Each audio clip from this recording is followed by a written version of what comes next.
Hey, what's up? It's Dominic D'Angelo. I'm of Studio1Sports.com podcast, Heat Wrestling, and for a little bit of SCScoops.com too. Why not? Hey, but I'm here with Mr. Robert Carpos, WE Creative _ish. It's a Friday. TGAF, Robert. I don't know what's going on. There's different boxes, there's different graphics. I don't like change. And there's a lot of change going on right here. Sorry, this is I like missed 2 damn days of work, of this work, because I had to go do like shoot job work. And it felt weird because I was on a call, and at no point during that call did I get to talk about Blue Chew. Isn't that well? You could have brought it up. Why not? Oh, it could have come up. Hmm. And no, it's too early. It's That too wasn't early. the time. There's a ticker at the bottom. Are we doing stock? What's going on here? I I love feel this. like There's a whole mhm. layout. There's like funky 70s. I miss the background. I like our background. Was that cool like I dirt could bring that sheets? back a little. Yeah, maybe we tweak this. We Let's keep experiment. that. It works. There's a lot of Dom's head, is what I'm seeing. It's Yes. just like a lot of Dom's dome. It's the way of the format. I also love you wearing, and now you pull back. I see that stupid Jets sweatshirt.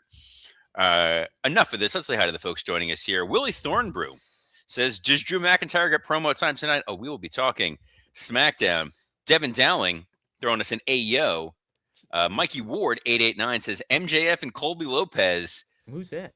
It was super weird seeing somebody that I love talking to somebody that I'm not a huge fan of. Oh, Dogs and cats living together. Kevin Kellum yeah. says MJF versus Rollins would be an interesting match. Surface level observation. I was going to say we should bring Kevin Kellum on, and you had him on one of your other 35 shows. Yes, I did. He made a big run in on the other night when we were talking live about I think it was Ricochet. I can't remember what we were talking about. But I had him on. It was great to have him. You are like a media mogul. I'm trying. I'm like a cog in the machine at this point. I thought this was a two-man operation. I am one of dozens, hundreds of folks. By the way, Kevin Kellum will be on at some point. He has got a comedy special coming out, Kevin in Hell, that I got to preview a little bit of it. Oh, Oh did you? I man, didn't know that. that's kayfabe. None of us heard any of Oh. that, but yes, I may have gotten a snippet of some of that stuff. And holy cow, kids, it's fantastic. Dre Owen says, "Hello, RNI. No Jackie Redmond slander. Thank you." Scott Chapman on Working Stiff, Uh-oh. totally out of pocket, just going off on Jackie Redmond, who not only am I a fan of, friends with Jackie. So wasn't super thrilled with that, but I am thrilled to see Cammy Star is here saying, "After morning, guys, what a day, what a Friday, what a week of wrestling it has been." To think 1 week ago we were like, "What's going to happen at the Royal Rumble?" And here we are 1 week later going, "What the hell happened at the Royal Rumble?" Yeah, Robert, how do you feel? Okay, you gave your opinion about the Roman Punk exchange. Has anything differed for you since the dust has settled maybe just a little bit throughout the week? And you've been away. It still stinks, and it's they're making life more difficult. Hmm. And going into SmackDown tonight, we've been praising SmackDown over the last few weeks. This 3 hour transition, somehow, some way, probably because they stopped listening to your good close personal friend Road Dogg, just taking Or they shots. listen more. Or they listen more, but let's be real. The 3 hour version of SmackDown has shown that it is a really robust, well rounded roster, really robust, well rounded program. The segments tend to make sense. You're building storylines, you're elevating some superstars, you're using people in more interesting ways, like Shinsuke Nakamura, who is not just a guy that's been on the sidelines. It seems like he's rubbing up against Tama Tonga, who's part of the MFTs, who's dealing with the Wyatts. There's a lot of momentum with a lot of folks going on there. And at the very tippy top of that momentum totem pole was Drew McIntyre.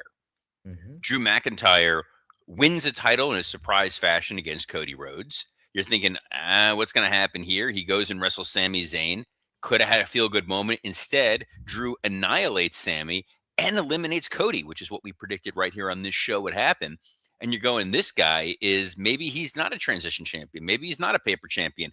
This guy may be going somewhere. And then Roman Reigns and CM Punk took out a shovel the size of a, let's say, an alpaca, that feels like a big animal, and buried Drew McIntyre 6 feet under, buried his title 6 feet under, and buried all of SmackDown 6 feet under. It's the same goddamn company. Right. So, like was mentioned earlier, how would you, if you were WWE and if you're Drew McIntyre, how would you handle the response, the retort, if you will? Well, way to put me on the spot for booking. I love that. Hey, that's what I'm here for. All right. Not fully formed, but let Drew go scorched earth. Okay. Absolute scorched earth. Of course, Roman didn't pick me. Roman knows he can't beat me. Roman's seen what I've done. He wants to go fight the broken down, barely can stand old man CM Punk. He wants to go the cheap route. You go the cheap route. You're a coward. You're a part timer. You're a little bitch. Punk, you're a little bitch. You don't want to deal with me anymore. You cried because I broke a bracelet with your wife's name on it.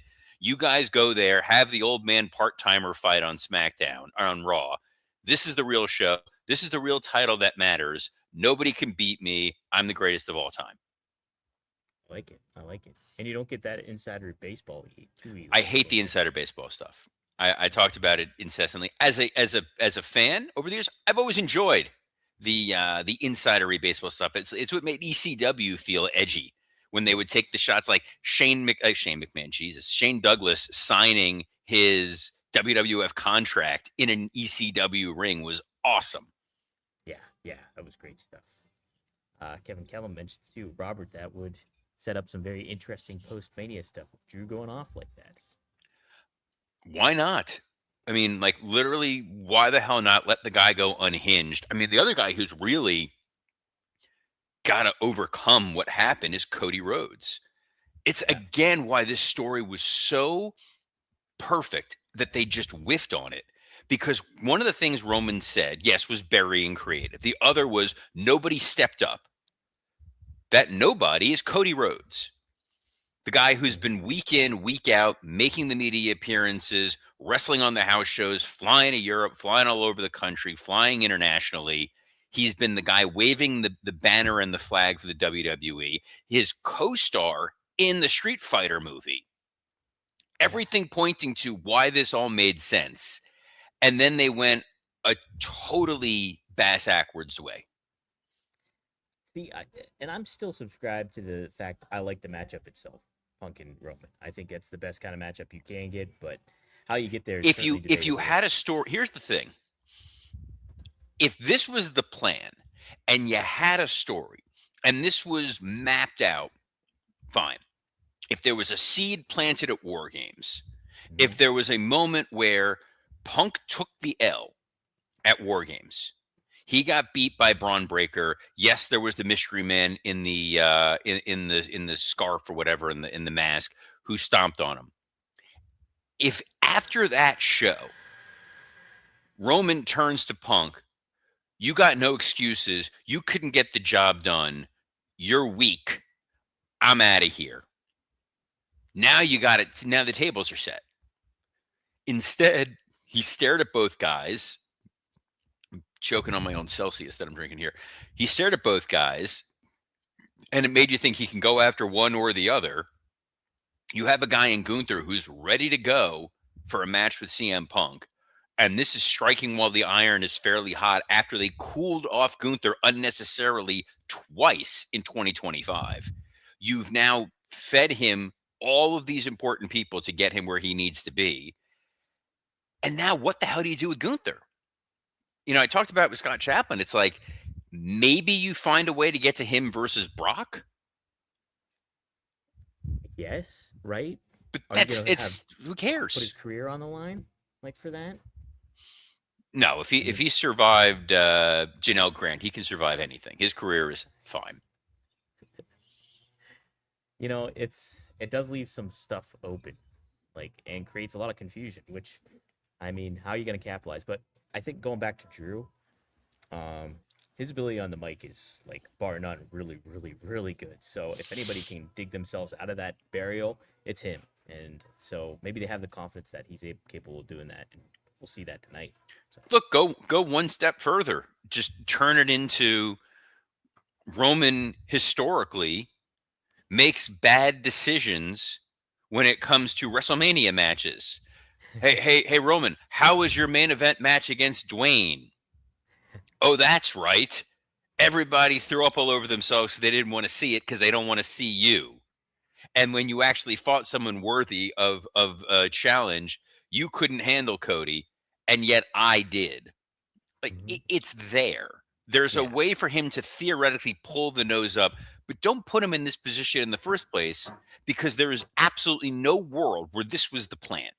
All due respect to the BS world of WWE Unreal, which is about as authentic as Dom's coffee that he's drinking right there. We know it's whiskey. We know you're just a degenerate. Unreal, they script the stuff to script the stuff. It's fine. We're going to show you behind the scenes, quote unquote. Yeah, because Michael Hayes showed up to a meeting and had an idea. Come on. I got an idea. Well, We what didn't if we talk put about this. Roman in there with Punk? What did you think? Did you catch the Michael Hayes' comments about Chelsea Green and stuff? It's Michael Hayes.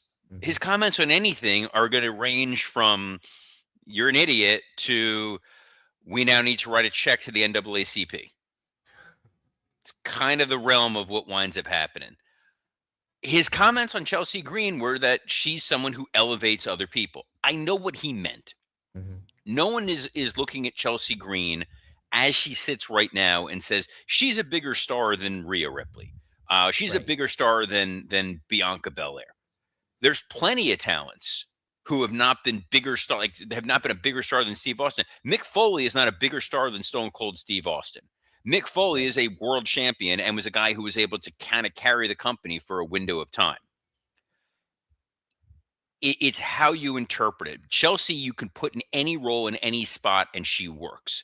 You want to make her a mid-card champion. You want to make her a tag champion. You want to put her in a feud where she gets tossed in a dumpster. She'll make the most of it. She's a versatile utility player.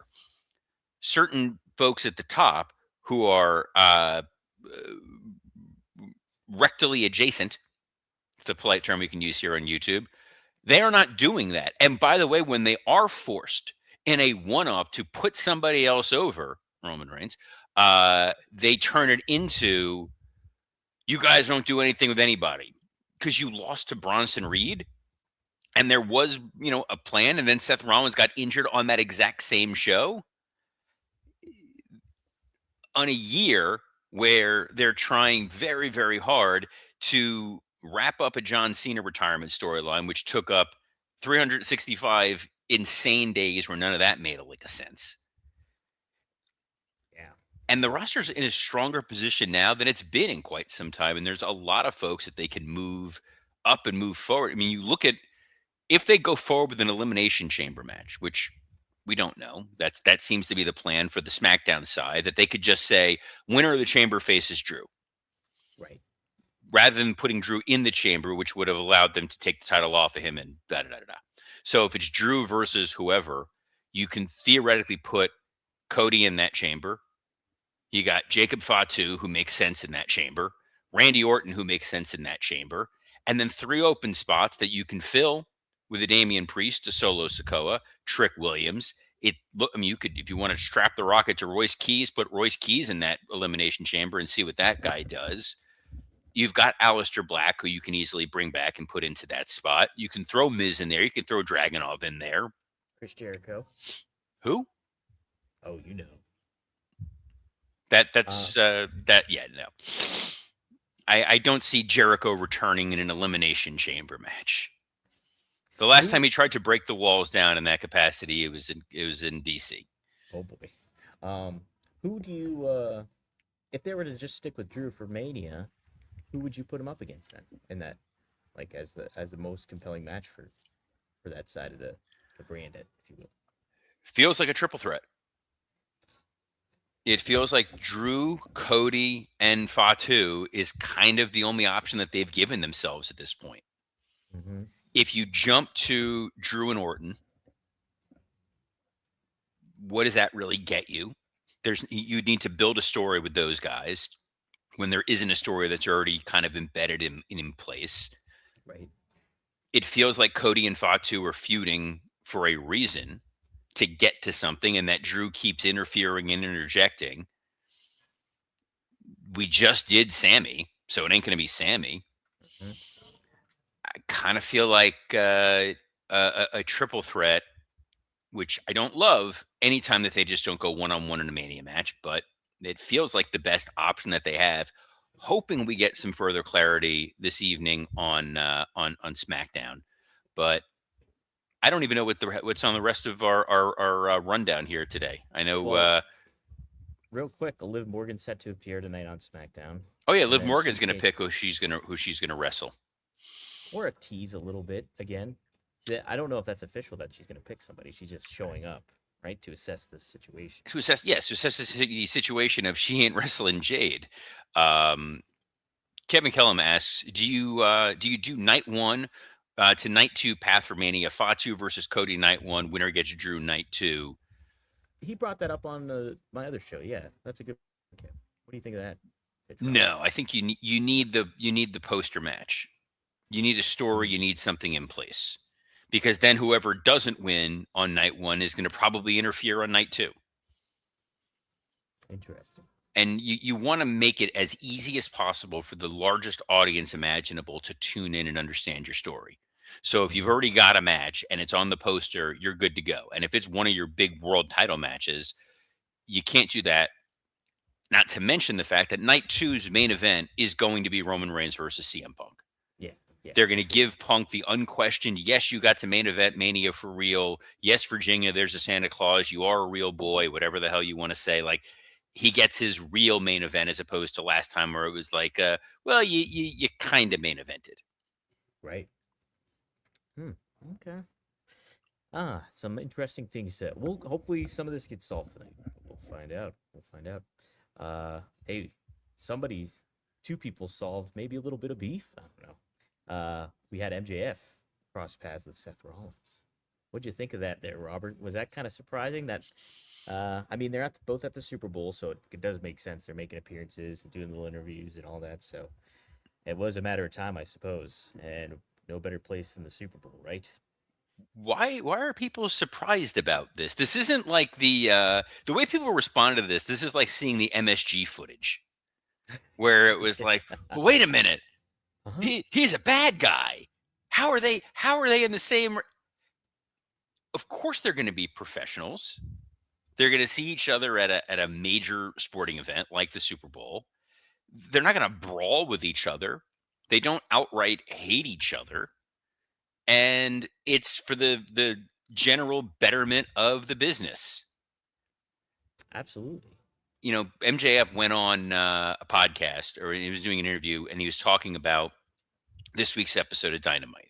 And the difference between AEW and WWE was in the main event of Dynamite, the crowd was chanting a politically charged chant that we can't repeat part of due to the language, but I believe it was telling ICE to masticate itself.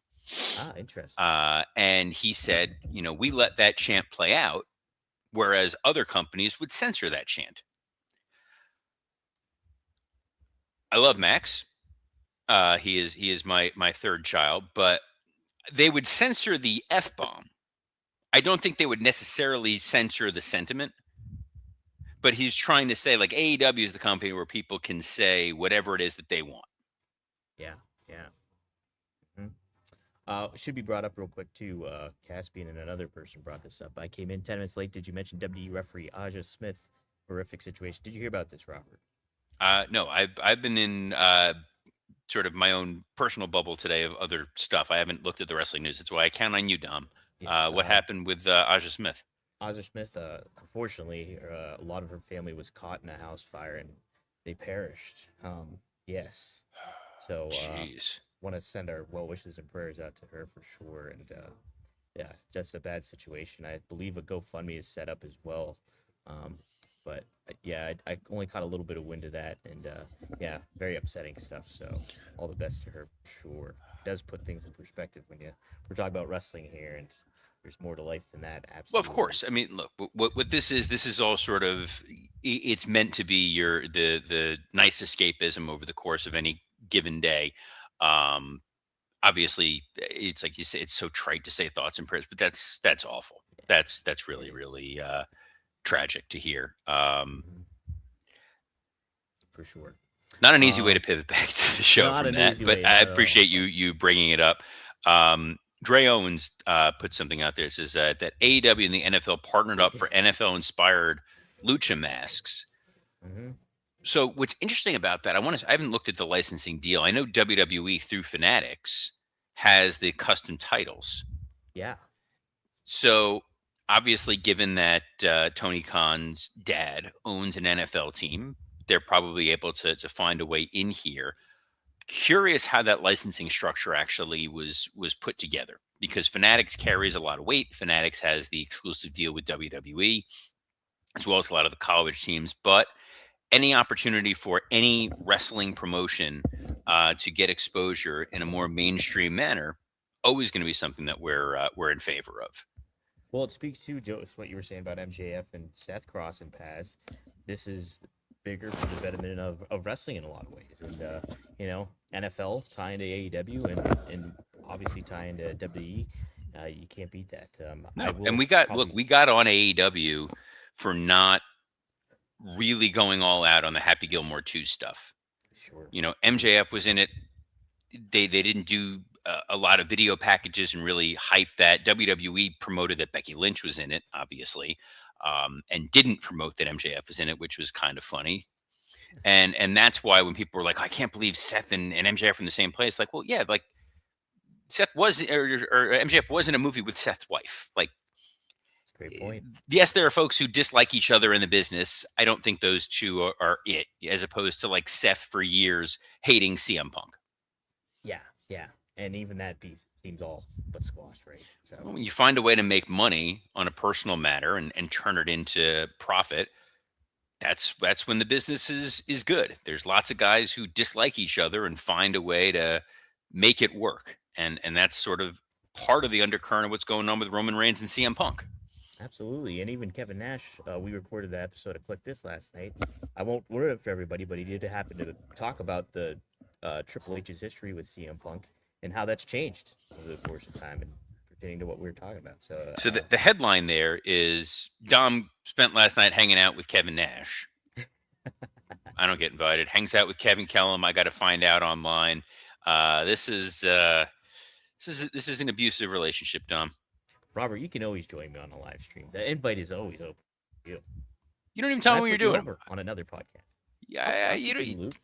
let me know. Ping me. I'm Okay, generally home. This is the benefit okay. of being an old man who works from home. I've got that kind of flexibility. Well, now Um, that's in my noggin. I'll so be hitting you up. 3 a.m. 3 a.m. live streams. why are you up at 3 o'clock in the morning? I'm not. Anyway, Anywho, let me see what else there is. Brandon Walker. Hey, I know Brandon yes. Walker. Yeah, I met him briefly at one of the WrestleManias. He's a nice dude. Well, He's he a had good dude. MJF on. Yeah, he had MJF on and on his podcast, and he was asked about CM the feud he had with CM Punk in AEW. So MJF happened to say, if you're asking me, is the CM Punk feud the best feud of my career? I don't know if I can say that unequivocally, but what I can say is it's easily going to go down as one of the greatest feuds of all time. By the time my career is over, when people think of my all-time greatest rivalries, it's going to be on there. No different than when CM Punk's career is over, they're going to say that was probably the best feuds of all time. Now, obviously, MJF's a little in character Well, he here, said one but of the best feuds of his career. yes, He didn't say the best, but yes, if you look at CM Punk's time in AEW, the best work that CM Punk did was the feud that he had with MJF. yeah, That was unquestionably the best work that those two were doing with each other at the time. The issue with AEW is a lot of their feuds either last forever and then peter out, or they just kind of jump from thing to thing to thing. It's why the Hangman Swerve feud was so interesting because it felt like it held the audience's attention for a longer period of time than some of the others. And even that now you try to explain it. Well, no, they're friends. Yes, one stabbed the other with a syringe and burned his family house down. but now they're buddies because they united against the Death Riders, who are also baby faces, except for Wheeler Yuta and Marina Shafir, because they're feuding with Orange Cassidy. But Moxley, the guy who, murdered Bryan Danielson and murdered Darby, is a babyface. But then Darby just got murdered this week by Gabe Kidd, who was part of the Death Riders, but now he's not part of the Death Riders. And they just left Darby in the middle of the desert like something out of Breaking Bad. And nobody seems concerned that Darby may be dead and being eaten by vultures right now. We didn't get your thoughts on Dynamite yesterday, Robert. Do you want to give your quick one, your quick, succinct version? So I went into it a little bit in depth with Scott on Working Stiff, but I really liked that there was a match where two of the guys were wrestling, and somebody came out, and there was a distraction, and it led to the finish.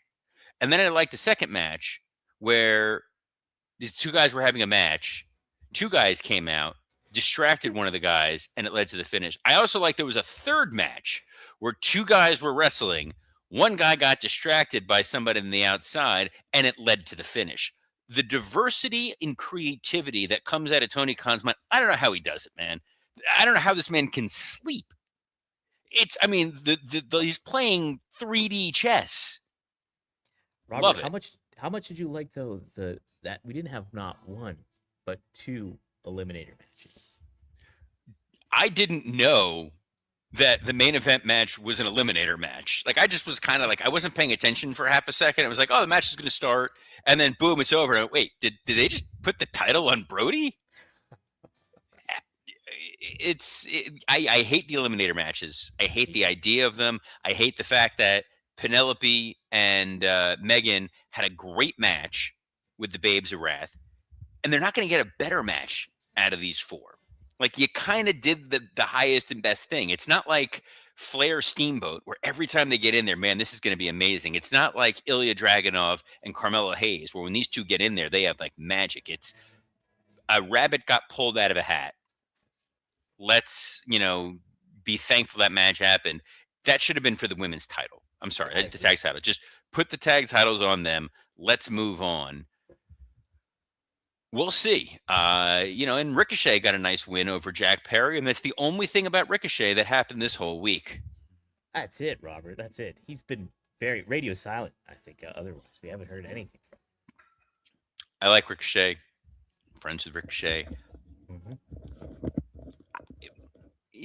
This is kind of I don't know. I'm genuinely kind of at a loss. It's funny. It is funny. It's interesting. I like Jimmy Corderas as well, which is why this is tough. Jimmy and I are friends. Like, Trevor and I are friends. Like, I want to be like, guys, like, just get along. It's Ricochet being upset of how he was used in WWE and saying that they took away his love and passion for wrestling. And I think it's how you choose to look at the wrestling business. Is it business or is it performance art? Mm-hmm. And it's a little bit of both, but in WWE, you know that it's going to be more business than performance. It's kind of the best analogy I can give, and then we can wrap this sucker up. I'm a big fan of Patton Oswalt. Love Patton Oswalt. Yeah. I think Patton Oswalt is a hilarious comedian. I saw him years ago when I was at WWE. Unfortunately, we were all seated front row, and he asked, "Oh, what do you guys do?" And we told him, and then he spent 20 minutes just burying wrestling. Okay. Yeah. Are you sure you want to come see me? I'm not wearing baby oil. Like, thanks. Patton Oswalt was on a television show called The King of Queens. Right. The King of Queens is what happens when you take refuse and put it into a garbage disposal and just turn the disposal on. That's the noise. But he was getting paid a whole lot of money. And there's literally an episode where he just stares blankly at the camera the entire time he's on camera. It's legendary. It's famous. He's just completely blank face planking, like in the background, like, I don't care, because this has no creative merit. This is simply commercially paying me a lot of money. It's what you're going to get with a lot of folks in WWE. When you go to an AEW, you get to paint with all the colors in your palette, depending on who you are. And that's why a guy like Ricochet feels like I am an evangelist for this company, because they let me do what it is that I want to do. And that was where AEW had the chance to really differentiate themselves. The problem is not everybody has gotten that opportunity. You look at Rusev, you look at Aleister Black.